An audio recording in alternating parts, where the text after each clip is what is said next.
Hello, everyone, and welcome to Nails and Beauty Talk. I am your host, Asia the Bird. To have a very special guest with me today, she is a press-on nail artist and entrepreneur. Please welcome Angelics. Hello, Angelics, and welcome to the show. Thank you for having me here. Yeah, absolutely. So I want to go ahead and get started by asking where you're originally from and tell us about your upbringing. Okay, so I'm from Dallas, Texas, but like my family is from Pakistan, so I am a brown girl. And my upbringing was like since I was born here, very more modern and just basically my parents always taught me to do whatever I wanted to do, but to put 110% of myself into it. Yeah, right. Absolutely. And I want to get into like what drew your interest in nails and beauty? Was there anyone that you knew, whether it's your friends or family, that was into beauty? Actually, I didn't know anyone in the beauty industry. I actually was a very bad artist. Like, I could not paint to save my life. And in school, you have to take an art class. I would trace like from my computer. Like, I would put a paper on my laptop, put the brightness all the way up, and trace it because I was so bad at art. But I was good at like makeup. So one day I put on James Charles on YouTube, and then Mhm. I started my own YouTube channel doing makeup. And then after that, I was like, I don't want to do makeup anymore. It's so expensive. It's a lot of makeup. And it gave me acne. So the next best thing was nails. So I Mhm. actually started doing nails because I am Muslim. And so Muslims can't have nails on unless they're on their week because we can't pray with nails on. Mhm. So, obviously getting them done at the salon, they stay on for a really long time, so it didn't work Mhm. for me, and then I also got a really bad allergic reaction to it, so I was like, Mm. "Okay, let's do some Walmart press-on nails." But Walmart press-on nails were so weak, I couldn't do it, so I started, like, watching those YouTube reels of, like, people just doing quick nails, and then I got into doing press-ons, and then I started selling them. Mm. Mm. So I want to get into this other question. So you're a self-taught nail artist, is that correct? Yes.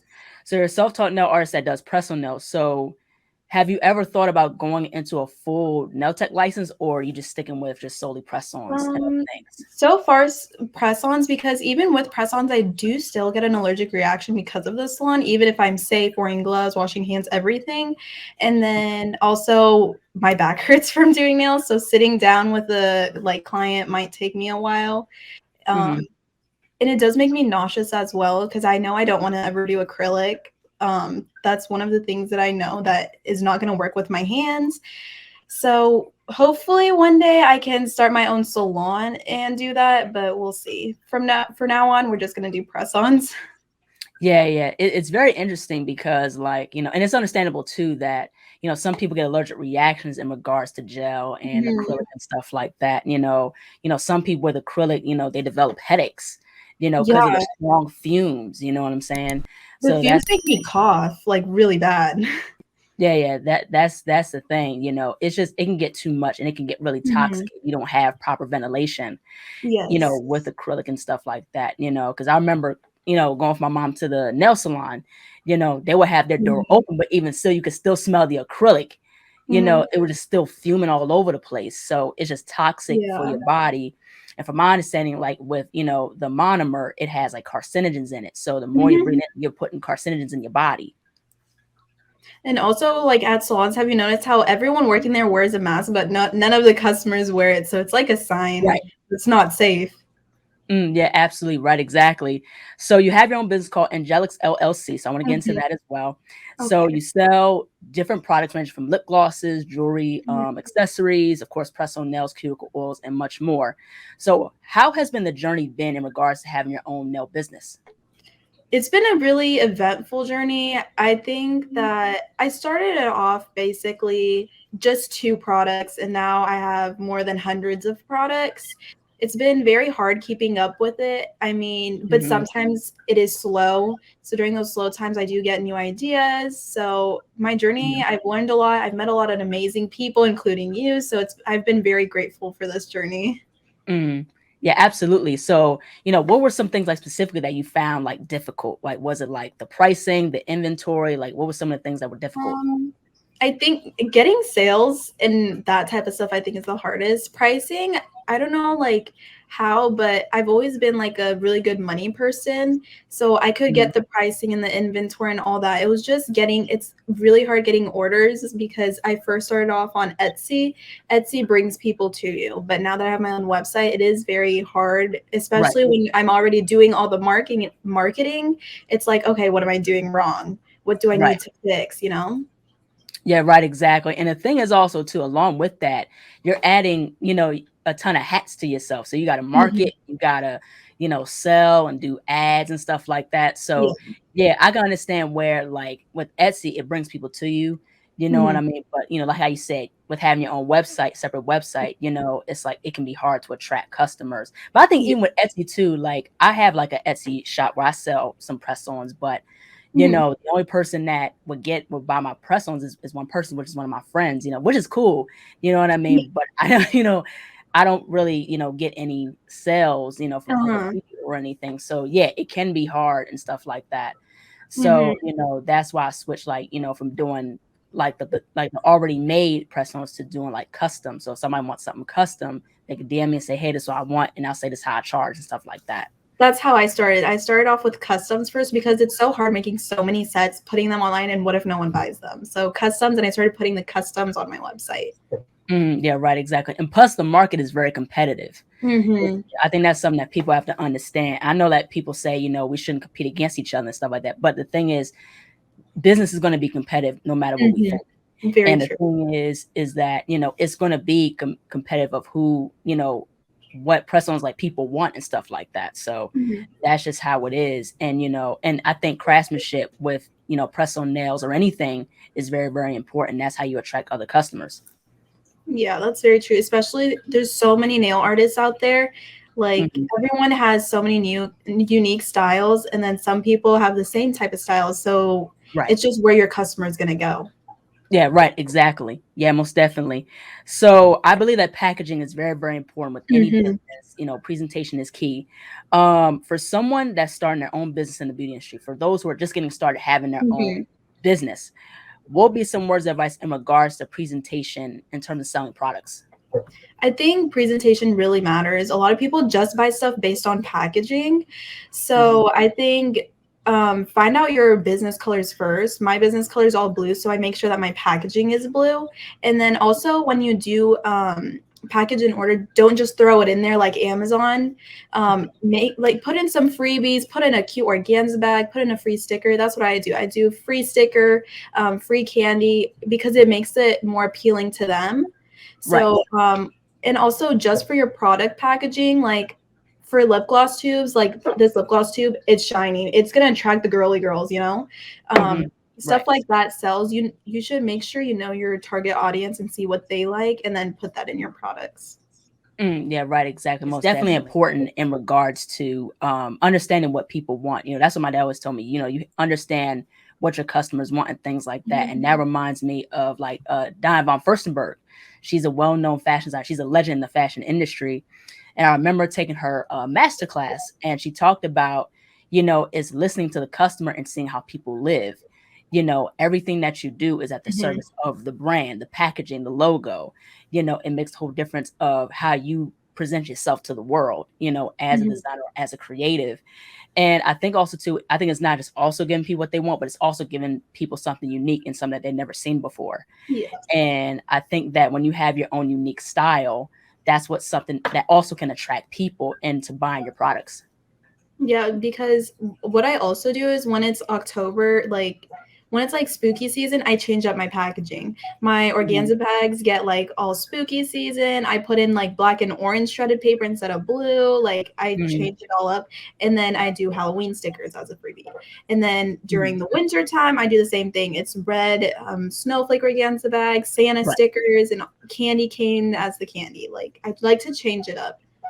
Yeah, right. You definitely want to change it up.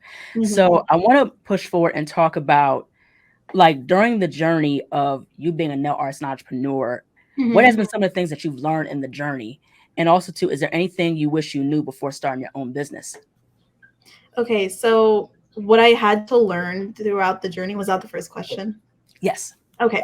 So don't let people tell you how to price stuff, because I know that a lot of people, since I am in the younger, because I started my business when I was 16 turning 17, a Mhm. lot of like people, women would come up to me like, this isn't how you do it. Like, I'm older than you, all this. And I was like, wait, but this is my business. Why am I changing my prices? Why am I giving them a discount? Right.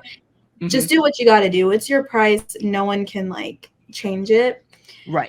Also, something that I learned is taxes. They don't teach you how to do taxes in school. I had Right. to learn that from a mistake because I didn't know how to do my taxes. I didn't know how to do federal and state. I didn't know how to file them. And then I got like a Mhm. delay like fee thing. So that's something I Mm. definitely had to learn on my own. Um, but those are some things. And then what was the second question? Sorry, I'm so forgetful. Now it's all good. I said, is there anything you wish you knew before starting your own business? um your supporters are usually the people that are strangers, because I've noticed like Mhm. friends don't got friends who order from me. I really don't. Like, it's very rare if a friend orders from me. They usually expect free products because they think Right. that you're a friend, like you're doing me a favor. I'm like, you're my friend. You should support my business. You shouldn't be asking for free products. So it's usually strangers. And sometimes, like, it's for some people, I've noticed that it's not even their families that support them. I'm really glad my family supports me. But, like, I've noticed for other people, they said even their family doesn't support them. Right. Like, Mhm. even my immediate family probably does. Like, my immediate family probably knows about my business. Other than that, they probably won't I support me. think I So, like the points. I really like the points that you mentioned. I think one of the things that I really liked about what you said was about the taxes, because like mhm, I'm a licensed cosmetologist and I took cosmetology courses in my high school. And so, you don't learn like taxes. You don't learn those certain mhm, things. You don't learn a lot about finance. Even when I went to art school, you know what I mean? Those 4 years, you don't learn to a depth of finances and taxes and things like that. You know what I mean? So a lot of schools, teach you like the basics of stuff or teach you at a certain point. yeah, You know what I mean? And then it's pretty much you have to know a lot of the stuff on your own. So yeah, so that's a good point, like where it's important to understand tax, especially like insurance. yeah, You don't learn that either as much. You know what I'm saying? So and I like with Nell Education now, you can learn a whole plethora of stuff, so you don't have to go through, what, with other people had to go through and stuff like that, learning stuff on their mhm, own. You know what I mean? So I think that's very, very important to understand tax and finance. And I'm still learning as well. You me know too. what I mean? I'm still like fresh in understanding business and things like that. So, Mhm, I think these things in terms of tax and financial stuff is very important. So mhm. what are some things that you like about the beauty industry? What are some things that you think the beauty industry could also be improved on? Okay, well, I know some things I don't like about the industry. I can talk about that first, and then I'll say like the stuff I do like. Okay. I know a lot of people are very like egotistical in this industry, or I don't even want to say racist, but some are racist in the Mhm. industry as well. And like, I am a brown person, so I do feel it. Like, I saw, like, I got on Threads, saw a lot of drama, and I was like, okay, I can't do this. I'm not going to use the app. Right. So, and obviously being like people calling us lazy and all that, I'm like, we work harder. We're like, I'm first generation here. We have to work hard, like it's easy to fail, in life. So we have to work extra harder than people. And also like some people just thinking they're better than others and like gatekeeping. I'm like, Hmm. I'm all for if you don't want to say something that's like very personal to you, but if someone's just asking you like, oh, what color is that, or like, how did you do that nail design, just tell them. They're going to find out sooner or later how to do it, and it only says something about you as a person. And then I've also noticed Mhm. some other people like not supporting other businesses because they think that people should support them instead. So I've Mhm. That's the stuff that I don't like people thinking they're better than others when, Mhm. but even though like, okay, wait, let me rephrase that. Sorry. Go People ahead. thinking they're better than others because of their follower amount or like stuff like that, because they went viral and someone else didn't. But I don't think the follower count has anything to say about someone's talent or anything. Followers just happen. It's luck. Like, I could put out an amazing TikTok video and get like 200 views, where someone else could do it and they could get like a million views. It's clearly based on luck. Mhm. So I think also too, like with the whole thing of what you were talking about, I think this goes into a part of credibility. You know mhm. what I mean? I'm a black nail artist, and Yes.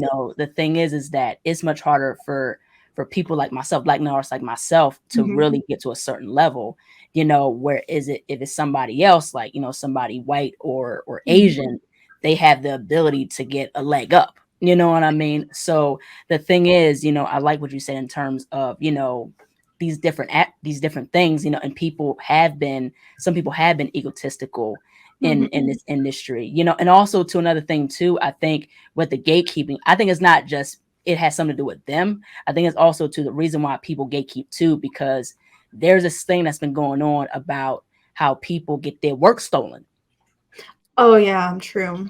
Yeah. So the thing is, there's some nail artists that have been talking about like, hey, my idea was stolen and I'm not credited. They're speaking up about this issue because it's a very important issue. Mhm, And I think credibility and crediting different nail artists, is very, very important. Whether it's a technique or a trend of some kind, I mhm. think, credibility is very, very important. Yeah, I saw that actually happening on Instagram. People being like, "I created friendships. I didn't get credibility." I don't know about that because obviously the person who made friendships it was a long time ago, and Mm, that was probably newer artists saying it. But I have noticed that a lot on Instagram lately. But thankfully now, like after watching Nails by Deb and stuff, I've gotten to the healthy side of the nail community now. So like now I mhm, don't see that happening a lot. mhm. Yeah. Now, what are some things that you like about the nail industry? I like how they lift you up, like, some of them, like, the group that I'm with now, I like how they'll repost your look, even if it's not the best, they'll keep making y like, push you harder to keep going and not to quit, and, like, I just did, like, a portrait of Harry Potter. He does not look realistic, he looks like a 2D character, but they still push me. They were like, "He still looks cute, just keep going." Even my mom, Mhm, she was like, "You know why your live got banned that day? Because my live got banned for sexual activity, even though I was painting." And my mom's like, "That's why it got banned because he looks so sexy." And I was like, "Okay." So just pushing me, like, I like that because Right. I don't wanna be, like, down and then people just pulling me down, you know? And Right. also I put up a poll on my Instagram about like my website. I wanted advice on what to change like for my audience because obviously I'm gonna be biased. Like I liked my website. So I wanted to see an audience like one of my own customers coming in and what they think of it. And they Mhm, actually the only people who took the time to go onto my website, look at my photos, and then look through my Instagram posts, look at my TikTok were the nail community. They were like, "Oh, like your aesthetic's black. Make sure not to put memes then. Like just do a black type aesthetic." And like all mhm. that type of stuff. And I was like, "Oh, okay, thank you." It just gave me more positivity to keep going and not to quit. And they're the same people who will respond to my hate comments for me. Mhm.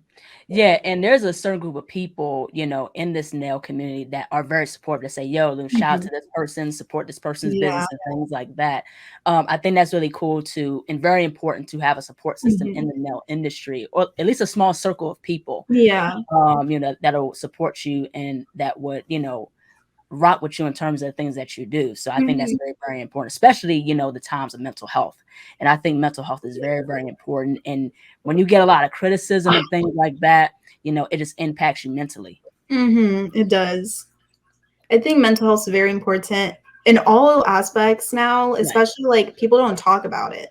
Like Right. social media is ruining people's mental health. Even like if you're not using it as much, you're still using it. Right. So it's still like it's obviously mental health is not still talked about as much as it needs to be. And that's something I'm very passionate about. So that's definitely something that helps having a really supportive nail community. And Right. even though you don't know them, they like live I don't even know where they live, but they're still there supporting you. So it's a really Mhm. nice thing to have. Yeah, absolutely. So what are some of your favorite products to use for nail art? So for nail art, I love my charms. I love my bling. I like the extra stuff. And then there's this company, it's SXC Cosmetics. They have these detail brushes. Mm-hmm. Like, I actually have it because I have my nail trolley with me behind me. So it's like these brushes. It's this company, and then like, and it's like those thin brushes. Yeah. I've seen those I before. like didn't like the nail brushes I have are from like Temu and Shein. So those aren't the best. So like using these made like my French tips and all the work go all the way up there. So I really love this company. And like I just like the detail brushes so I don't have to buy brushes, you know. Right. Hmm. So that really helps. And then I also love Nails by Deb. I have like Hmm. 3 of her polishes. So like I Hmm. really like them because my other like I have the white and black and my other blacks, Mm. like whenever I put them in the UV light, they love to crinkle. I don't know like why, because I put on a thin layer, I do all that.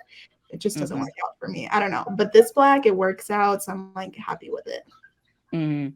Mhm. Certain brands, I've tried certain brands, and when you cure them in the light, I've had that instance too, where, Uh-huh. like you polish a nail, you put in the lamp, and then it crinkles.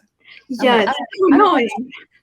understand, like I don't understand why that happens and things like Mhm. that. So yeah, you just have to be like, and some products you have to understand too. What I've learned as well, like if you use a certain product, it goes with the lamp. So say if you use like C&D, so C&D, they got polishes like gel polishes. Mhm. If you use their shellac, that goes with their C&D lamp. Or if you use Okay. for instance, Madam Glam, their gel polishes will go with the Madam Glam UV lamp and stuff like that. Mhm. So that's where I think that's where it'll stop crinkling, is if you use the product with the lamp. Oh, gotcha. That's kind of smart marketing for themselves. Yeah, it's very, very interesting, ain't it? Very Yeah. interesting. So how have you been able to balance being a business owner and mental health personally? Personally, I do take it a little hard because I am a full-time student as well. And then I don't have a job. This is like my job. Right. So I do try to remember that like I have to stay positive. This is kind of like a hobby or whatnot. So like I shouldn't be that upset if I'm not getting orders. But Right. this summer was the slowest summer ever. I don't know what Mm. it was for me. Like this Interesting. summer has been so slow. Like I'm on a streak right now of 10 days without orders. Like that's something Wow. weird to me. Like that's weird, Mm. weird. So like Interesting. my mental health has been like, I don't know what to do. Like, it's obviously Right. is upsetting, but like, Right. I still try to just say, I'm doing this for fun. I love doing it. I love doing nails. And even if no one's ordering the nails, I can do nails for my family. I can do it for my Right. sister. I can do it for myself.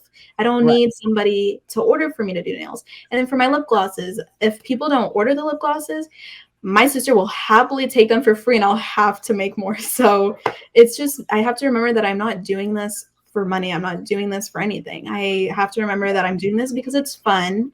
And I started it when I was a kid. And like, that's not what a lot of people can say for their businesses. So like, I started when I was 16 and I still have it. So I should just continue doing it and do it because I enjoy it. Because people Mhm. say that saying, like, if you enjoy what you do, you don't work a day in your life. So Exactly. hopefully that's what I can do. Yeah, most definitely. So where do you see your business going in the next 10 years?